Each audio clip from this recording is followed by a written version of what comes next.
Izin Pak, tadi dengan beberapa pengusaha itu pembahasan apa saja? Pembahasan terkait dengan pajak yang terdapat ketidaksesuaian pajak antara produksi dengan yang dilaporkan. Kami dari Dinas SDM saat ini tengah menyusun suatu aplikasi untuk pelaporan pajak, sehingga ketika pelaporan itu disampaikan akan kami sandingkan dengan kegiatan yang ada di lapangan. Pak, apakah selama ini SDM menggunakan sistem pajak digital atau manual, Pak? Sebelumnya memang masih manual. Kami melihat dari dokumen yang disampaikan kepada kami terhadap kegiatan produksinya. Ya. Pak, untuk HET sendiri, Pak, acuan HET itu dari mana, Pak, harga eceran tertingginya, Pak? Kalau saat ini masih mengacu ke Kepgub tahun 2019, Keputusan Gubernur Jawa Barat tahun 2019, dan itu akan kami revisi. Mudah-mudahan di tahun ini atau paling telat di tahun depan sudah bisa diterbitkan Kepgubnya. Artinya sudah lama ya Pak, belum ada revisi ya Pak ya? Betul, karena saat tahun 2019 sampai tahun 2023-24 itu terkendala dengan penganggaran yang pada saat itu terkena COVID. Pak, kalau begitu Pak, nanti sistem acuan ini bisa dijelaskan seperti apa Pak, wajib pajak, apa ada kontrol digital apa seperti apa Pak?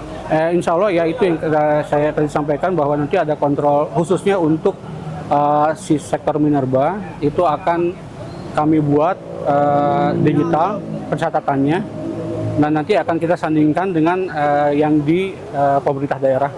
Berapa persen Pak ini Pak, pajakan Pak?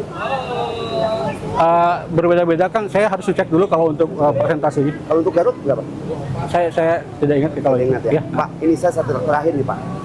Pak, sementara ini kan pajak di Garut kecil-kecil Pak ya, stornya Pak. Itu gimana Pak menurut Bapak dengan tidak sesuainya Pak? Nah, itu yang tadi kita sampaikan juga kepada para pelaku usahanya, agar mereka jujurlah dalam pelaporan, jujur juga dalam produksinya gitu, dan sehingga nanti diharapkan setelah sosialisasi ini ada peningkatan dari sisi PAD di Kabupaten Garut.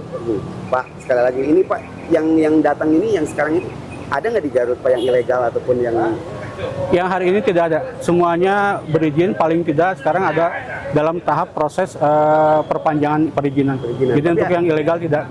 Tapi ada yang ilegal nggak Pak menurut pemantauan SDM di Garut? Yang ilegal ada, tapi mudah-mudahan dengan kegiatan pembinaan kami kita kurangi sedikit-sedikit ada. Masih ada berapa jumlahnya Pak yang ilegal Pak? Harus kami data lagi Kang, karena ilegal itu tidak bisa datang, kami data kadang-kadang juga dia sifatnya kan sporadis ya, tidak menetap gitu. Tapi masih ada di Garut yang ilegal Pak ya? Laporan kami ke terakhir ada. Ada ya? Ada, tapi itu pun sudah kami tutup. Yang di Gunung Guntur. Yang lainnya Pak di tempatnya? Tempat lain masih ada juga, tapi tetap kami lakukan pembinaan. Ada beberapa tempat juga yang sudah kami tutup juga.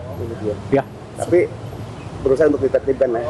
Ya, kami bekerja sama dengan DLH, dengan Satpol PP Provinsi maupun Kabupaten, tetap kita lakukan kegiatan penertiban untuk yang ilegal.